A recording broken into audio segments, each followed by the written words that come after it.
Hey everyone, welcome back to the Product Pivot. My name is Santi, and of course I have my amazing co-host Meagan with me. Little recap on what this podcast is all about. We share real stories from folks in the product space. We talk about their journeys and how they got into product and share some really great insights in these conversations. So without further ado, I am so excited to introduce Gabor, and he is going to now give a little intro to himself and kick us off. Sure. Thank you. I'm also excited to be here, and thank you very much for inviting me. So if the podcast mainly is about how people get into product, why don't I start there? My journey into product management started with my internship back in 2007 or 8 when I was still a university student. And I went to a UK software company, but I worked as a programmer. And I realized, together with my manager at the time, that whenever a customer came into our office, they always ended up sitting on the couch, sipping coffee with me and talking about how could the product that we were developing help them better doing their everyday job.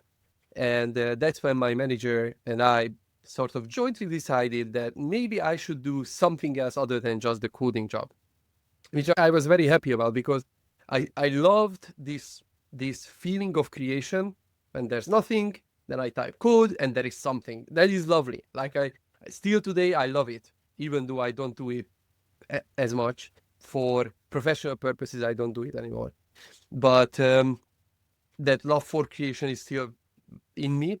But I also did not enjoy as much simply talking to computers all day versus talking to computers and talking to people as well. And that's how I ended up being a product manager. This was in the very early days of product management. We didn't even know how to call it. We knew it wasn't exactly project management, plus there was a project manager in the company. And this was a very small company, so I couldn't be the project manager myself as well, because we already had one. So I don't even know what we called it. But anyways, that was my entry to product management. I love that. And I am assuming like that's the spark, was talking to customers is what sparked your move into product. Yes, exactly. And that's what I continue to do throughout the journey ever since. I've been in product roles across multiple companies, some smaller, some larger. Probably one of the highlights when I was working on a product of a company called LogMeIn. And there I was responsible for their flagship product, which is called LogMeIn Rescue. LogMeIn Rescue is a remote support tool. It is used by very large enterprises such as Microsoft and HP, and in the UK, EE, and I don't know, Geek Squad, and so many more, to remotely help consumers with their tech problems. And many years after I finished that job, I got a call from a technical support agent of EE because in the UK, in London, my internet went down. And the agent started to explain me, yeah, so I will connect you now with the remote tool. Don't be scared. It will show your camera, but you are in control. You can stop the session. And I'm like, dude, it's okay. I created that product. It was my hackathon project. Because it was essentially, the whole idea came from two guys on the team where I worked, and I helped them nurturing that idea. And the idea won the hackathon at the company at that time, and it became the product called Rescue Lens. And from Rescue Lens, I don't know how it's called now, but essentially that's what many agents use today to connect to consumers and use the consumer's mobile phone's camera to show what's going on with their computer, with their printer, with their wireless router, or whatever it is, so that the agents can remotely troubleshoot. So yeah, it was a fun thing, and it is still a fun thing when you see a product that you created or that you helped creating hit the market and be used, and especially when it is used on you. Did have one question, just bringing us back a couple of minutes there, that it sparked my curiosity. You were a product manager before there was really a title for that. There was no name for that role at the time. I'm curious what you're noticing now in the product management space and the differences compared to when you first became a PM, even though you didn't know what it was at the time. What are you seeing differently now? Ooh, interesting. There are certainly differences and similarities. Differences in terms of the technology, how the technology changed. And similarities that we are also a similar adoption phase where we were back then. Let me explain. Back then, the novelty was mobile. And people started to get into product management, and the Scrum was growing. So there were product owners and then product managers. And there became a few mobile product managers. And there became a few cloud products. And now if you think about it, there is no such thing as a mobile product manager, or there is no specific distinction between a cloud product and non-cloud product. Any product that needs to scale worldwide is by default in the cloud, right? Like it's in a distributed set of servers. It's not on a single server in a single office or server room, most of the cases. So those are the technological changes, and also changes for the product managers that were happening, that everybody needed to learn how does mobile work. Now, ever since then, we had a lot of change, and now we are at the same place where now AI is the thing. And now you can see that the number of roles of AI product manager is really growing. But I assume that in a few years from now, AI product management will be just part of the regular day-to-day of a product manager, any product manager. So that's why I'm saying that it is different because it's not anymore mobile, it is AI, but it is not really different because it is just another thing that everybody will need to pick up and everybody will need to use in their everyday job. I always say that if you haven't adopted AI, you're falling behind, going to be left out. Probably yes. So I agree on that one. However, I wouldn't go as far as if you haven't adopted AI to your product, you are falling behind. That statement, I'm not sure if I would agree just yet. Because one more thing that I see in the industry, that people are a little bit facing backwards on the bicycle. Meaning that people are trying to think, there's AI. So where could I push AI into my product? Instead of thinking that this is what my customer wants to achieve, these are the steps they are going through today. What could AI help to solve 10 times better than the current solution? Because AI is not necessarily a better solution for every single thing. It is a better solution for many things. But if you don't have one of those things, then there's really no point to try. Yeah, I've heard that too. I heard a friend of mine was saying, so their boss was like, let's get AI in here. Let's get AI in here. And the question though that she, rightfully came back with was like, okay, so what problem are we solving with it? Right. So to Meg's point, I think you're right in terms of that part of like us adopting it to enhance our productivity. I'm fully on board. And I do agree, product perspective of the actual product itself, what problem is it actually solving, right? What's the benefit of us implementing AI? Because there's certain technologies and industries where AI might be cool, but it might not actually be necessary. I'm actually glad that we brought that up because I know that it's the hot thing right now. Everyone's pushing AI wherever they can. And sometimes we just got to take that step back and be like, okay, so like, are we just pushing it for the sake of pushing it, or is there actually a use case here? Yeah, exactly.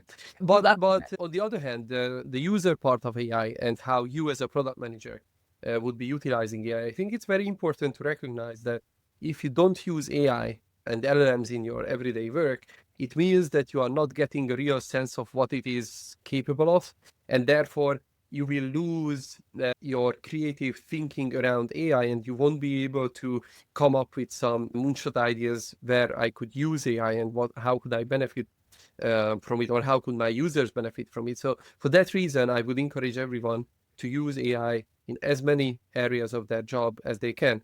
I give you a very simple example. Use NotebookLM. Like NotebookLM is a product that during COVID, I was not even a Googler. During COVID, I had this guy from India who reached out to me because I was posting a lot on LinkedIn, and he wanted to figure out what to build for his company. And he was trying to build some knowledge base for companies and the knowledge base for people. And once we had this discussion, and I told him that I just wish that I could put all my life learnings into like one big note, and then I could very easily find information from that pile of things. And see a notebook LM today, you just link anything, any resource, basically, a YouTube video, a document, a spreadsheet, like you put sources in or resources in, and then you can ask questions through a conversation. You can generate a summary podcast.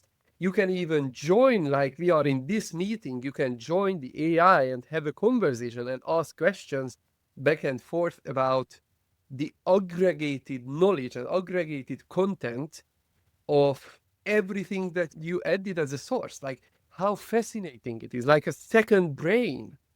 It's I crazy. love It's that. nuts. It's nuts. I I don't know love if you've that. tried, but it's amazing. I haven't tried that, but I love those types of resources because just like Santi, you were saying, it just enhances productivity.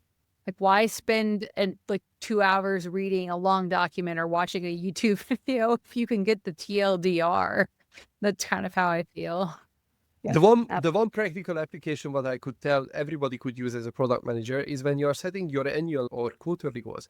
Simply take the strategic goals of your company, take the strategic goals of your own separate area, product area, take any description of what your role expectation within the company is, and then tell AI, okay, document 1 is my company strategy. Document 2 is my area strategy for the product. Document 3 is my level expectations. Can you please craft a couple of meaningful goals in the form of meaningful, measurable, time-bound goals for 2025? And it will, I guarantee, it will spit out relevant, readable, useful draft ideas for your goals that will accelerate your goal setting at least by 60%. Of course, it will not be the final form. You will have to add your own thoughts and your own gist of it. But at the same time, it saves you the first 60% of time that you would spend just sitting down, reading through over and over again those documents and trying to think what are the most impactful things that you can do. That's great. Um, I want to shift gears a little bit here because I don't want to forget to get to some of these questions that can really inspire people because your background is so special. So I want to make sure we hit this question about your interview process at Google. So I know that you openly share that you were rejected by Google 8 times before you landed your role. So I'd really like to dig into what happened and what changed between interview number 1 and then that final offer. If you could share a little bit about that. Right, of course. So the first time when I applied to Google was simply because I accidentally bumped into a person who worked at Google. We met at a summer festival through common friends. And that person told me, yeah, if you ever want to have a referral at Google, let me know and I can refer you. And then I was looking for a job. This is 2016. I reached out to that person. They referred me to Google. I interviewed with Google. And the recruiter at that time asked me, so are you prepared for the interview? Are you ready? I'm like, of course I'm ready. Like, I'm a PM for years. Like, I'm as ready as it comes, right? So I went into the interview. Hey, I'm Gabor. I'm here. Love me. And guess what? They didn't. I went through the full loop interview. I mean, I nailed the phone screening. Back then, the structure was that one phone screening and then 5 loop interviews. And I passed the phone screening and then I went to the loop interviews. Little did I know that people actually prepare for Google interviews and I didn't. So no surprise that I failed. And then I thought to myself, so people actually prepare. I didn't, and I almost got in. Maybe if I would prepare, I could actually get in. So that was the moment where I thought that maybe next time I will prepare. And just that sparked that. Okay, Gabor from a university behind the back of God that nobody even heard about in these circles of big tech could get into big tech was inspiring for me, and I thought that I would really want to try. And there is a deeper meaning behind this. And this is quite personal. Throughout my life and my career, as a student, in sport, in my job, I always felt I was a secondary talent. My brother and sister studied better than me. I barely finished university. In sport, my brother was a national team player. I wasn't. When we went home after a weekend game day, two questions were asked. From my brother, how many goals did you score? From me, did you play? Very different ones, right?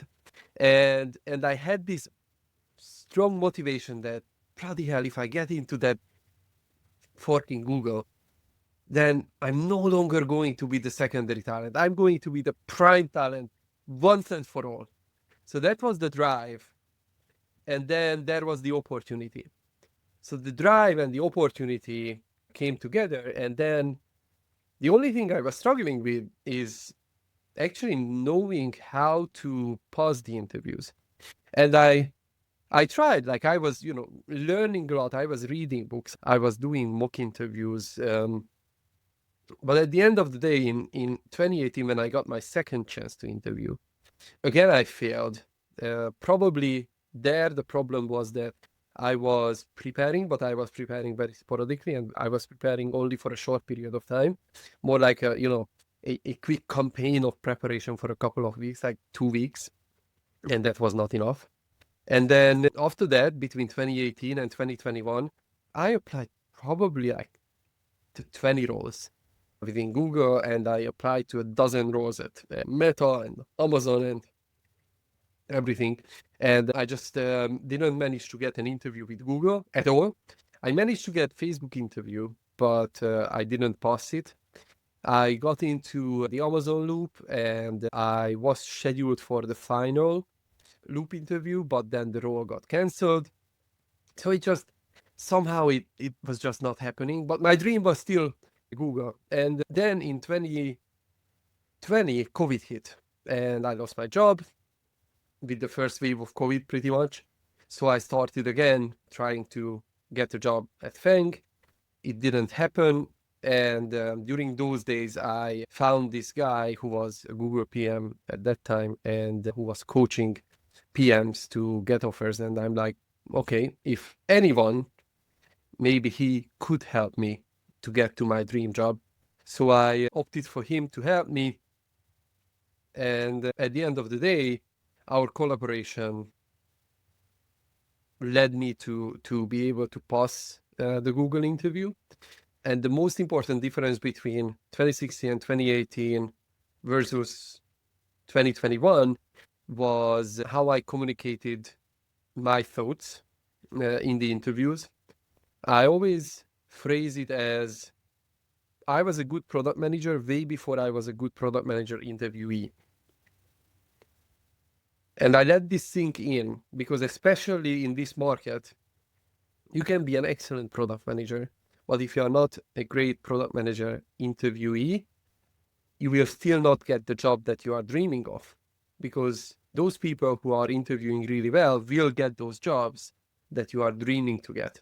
And unfortunately, nowadays, interviewing became a separate set of skills on its own, because the market is just so exceptionally competitive that you can't just go back and, I interviewed 10 years ago. I know how it is.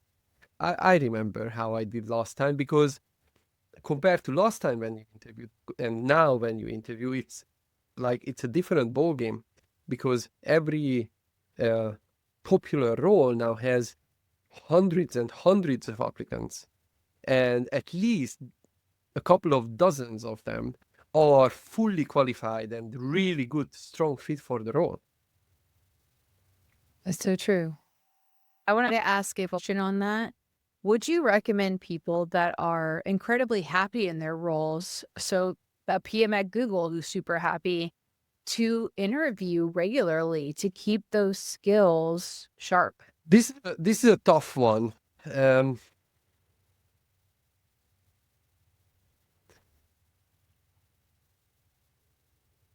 I don't think it's only about happiness with your current role, because even if you personally, you are really happy in your current role, your company, any company, right? I want to make it clear that my opinion is not on Google and not on behalf of Google. These opinions are my personal opinion. So any company can decide any day that, okay, we need to cut the workforce by this much or that much. And even if you are very happy in your role can be eliminated for reasons outside of your control. And for this reason, I do believe that keeping your interviewing skills sharp and fresh will play to your advantage. Of course, if you have a lot of financial security and you can go easily for a whole year without a salary and it doesn't impact you, then there's no need to invest time into interview preparation. But people should expect that on the market today, job hunting takes at least 3 to 6 months for lucky cases. But I would say the average is rather 6 to 9 months. And in unlucky cases, it can be easily over a year. And this is not because people are not great candidates. It's because that's how competitive the market is. It's crazy. It's probably the worst market that I've ever seen, even though I graduated right after the 2008 market crash, so in 2009. And that was not an easy market either. But for example, in that market, I didn't see such a crunch for junior talent. Today, if somebody is looking for their first product manager job, or somebody who is trying to transition into product, it's almost impossible. Like there are very few open roles. Those few open roles are typically in larger organizations who have a structured program for associate product managers. But other than that, like small and medium-sized companies just don't take the bet on anybody new because the market is oversaturated with PMs with existing PM experience. So why would anybody take a chance on someone who has absolutely no PM experience when there are so many candidates who already did the work and who already have a track record of doing the job well? Yeah, it's just a good point to bring up. And we are seeing it. It's unfortunate too, because I know that there's some people that would be incredible in that role and companies would reap a lot of benefits from being the company to let that person come in and try. I was that person years ago starting into tech. I didn't go straight for a PM role. I actually didn't even know what PMs were, full disclosure. Me neither. I started as a developer. Right, exactly. I come from retail and I had a company take a chance on me to join their team on their customer success team. And they got 6.5 years of someone that just was so grateful and so happy to be there and worked their butt off to just absorb and grow. So it's unfortunate that those things aren't as common nowadays because I know that companies are going to miss out on some really great potential. To your point, there is also the other side of, well, they know that this person's done it, so they want to hire that person. And there's always two sides to the story. But I do have one of our questions here that I think would be good to just kind of tackle, like for folks that keep hitting that wall and are just really struggling to break into product. Is there a direction or somewheres that you would recommend that they at least start? And we know that this will be a long game, but where would they maybe be able to start? Yeah, of course. There are essentially 3 ways how to get into. So one is the APM programs that I spoke about. The second one is within their own company. It's still the easiest way. If you work in a larger organization where at least there is 1 or 2 people who work as PMs, network with them, try to help with them, try to get some tasks off of them that would be PME work. So when the company next time would be looking for a PM, you could apply and say that, hey, I already did this and did that. So within the company where they already trust you and they know you and they know your skills could be the second way of transitioning. This is probably the easiest one out of the 3. And the third way would be to build something. There is this PM lady, she's called, I think, Alexandra. I always forgot her other name. Anyways, her story is that, if I remember correctly, but ballpark, her story is that she had a flatmate, and the flatmate every morning asked her, which coat should I wear? And she got annoyed by it, and she created an app where the flatmate could take a photo and list the coats that she had, and hooked up the app with the weather API. And every single morning, You just open the app and the app will tell you which code to wear, right? Simple. And people started to use that product. So if you see a problem around you, however small it is, try to solve it. Nowadays, building a product is possible. It is not easy. It is not easy, but it is possible. And let me tell you this. Getting to your dream role is not easy. Like, I've been preparing for my final interview from October 2020 until August 2021, when I finally nailed the interview. Every single week, several hours, group coaching, individual coaching, mock interviews, preparations, self-studies, practices. Getting into these roles is not easy because it's competitive. If it would be easy, anybody could do it.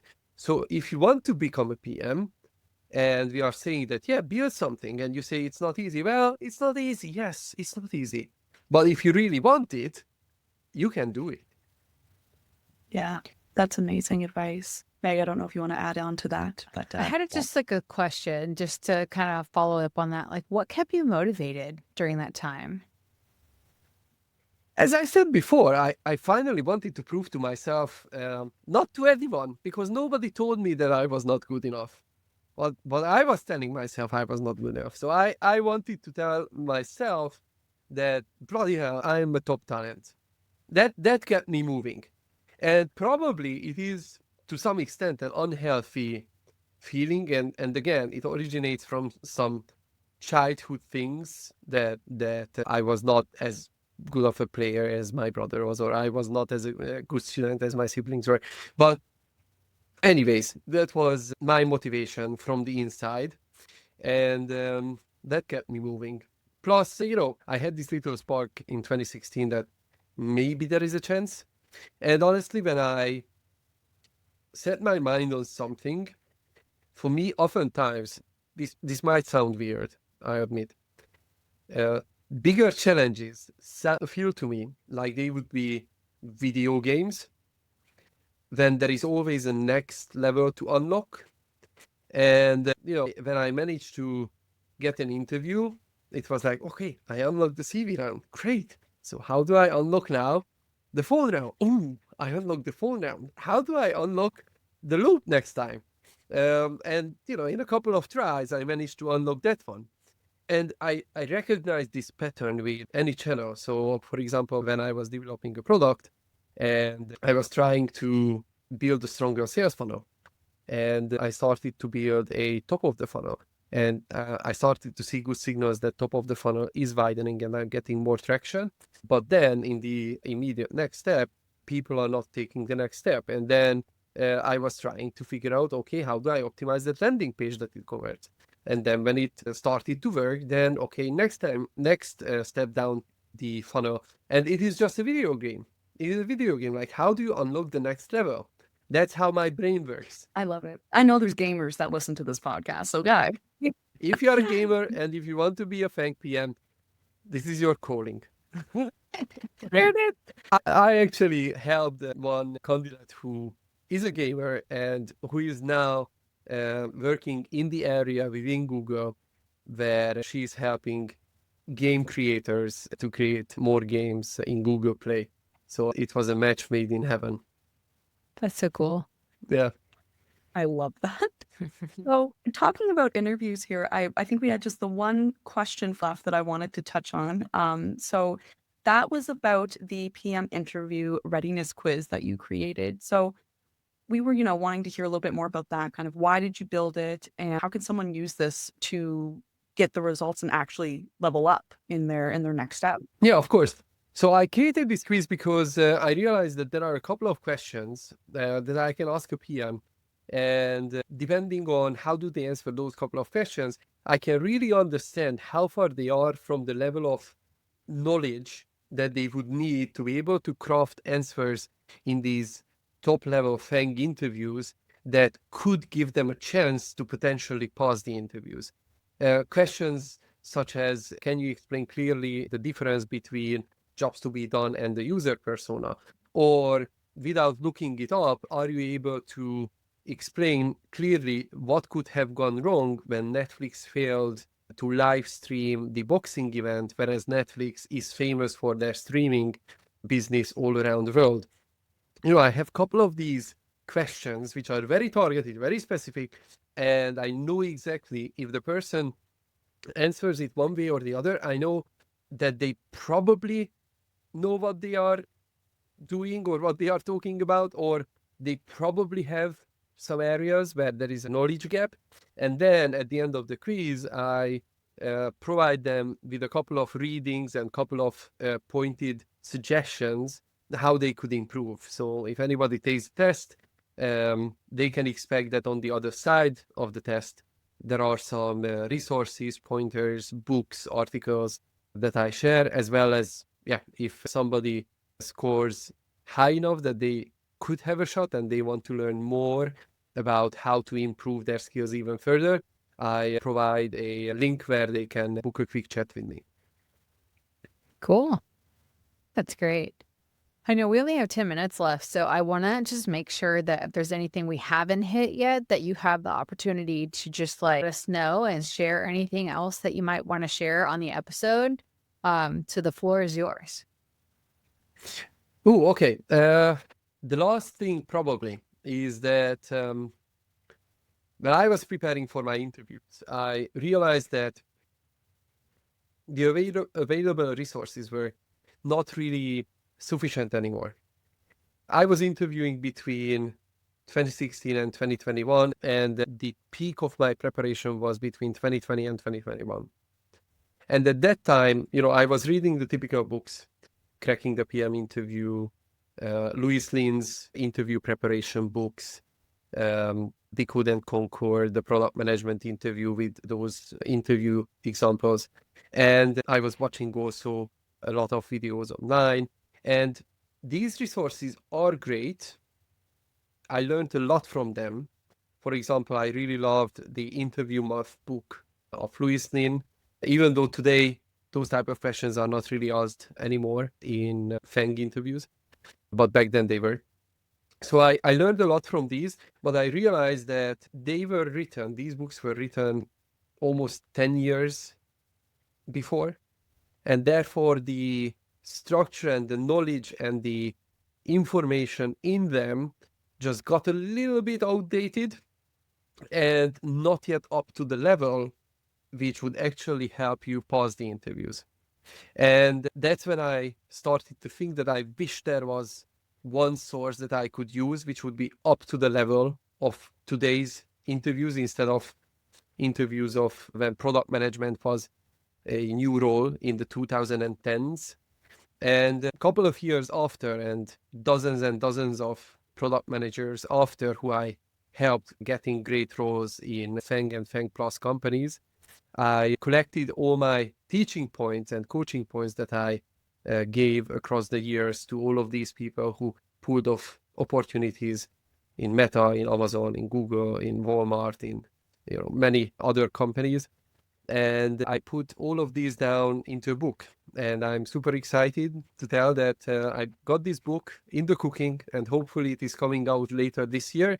The timeline is to be confirmed, but I would assume that it is somewhere between May and November. But there are a lot of things that we need to do still until it's done. That's so exciting. I It am is. super excited for this. This is so cool. I have such respect and love for folks that write books. I've always wanted to be an author. Like, it's like a little thing when I was growing up. And I just think it's so cool. So way to go. But it's hundreds of hours of work. Hundreds of hours. It's a lot of work. This is just like a totally weird question that you don't have to answer if you don't want to, but do you plan to like update the book every couple of years to keep the content relevant to current PM interviews?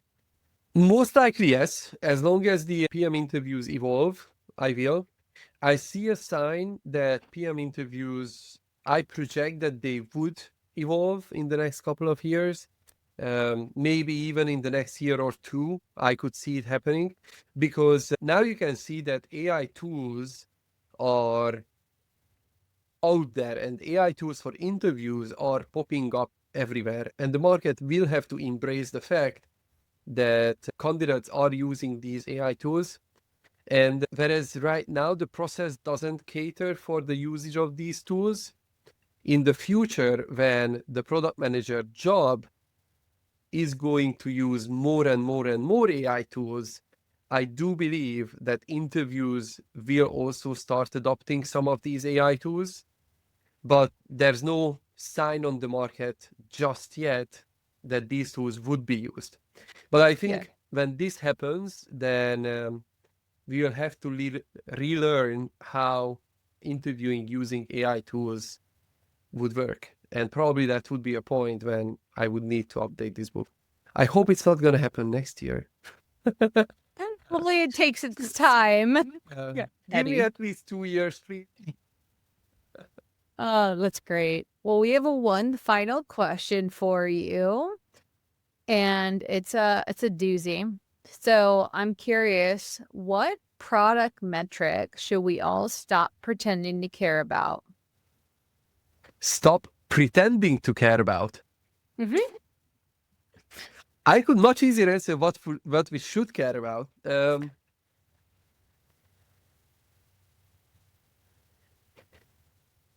The thing is, it's context dependent, and it's context dependent on who are we as a company. If we are a mature company, then we should stop caring about a different thing than if we are a startup, right? So it's a little bit hard to give an answer that couldn't be challenged in about 2 seconds. I would generalize and say that lagging metrics and absolute numbers are things that we should stop caring about. So, for example, saying that you want to create a cookbook feature for Facebook. You could create a metric saying 10 billion great meals cooked. That would be your target metric. It looks amazing on slides. It looks amazing in presentations to the higher ups. But as an operational metric, as a product manager, it is not great because it is a lagging metric, it is an absolute number, and it does not give you any indication whether you are on the right track achieving it or not.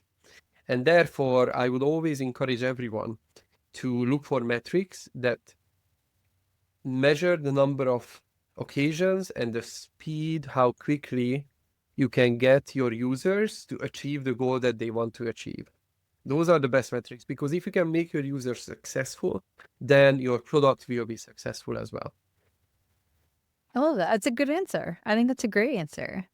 I really like that. Santi, anything you want to sign off with?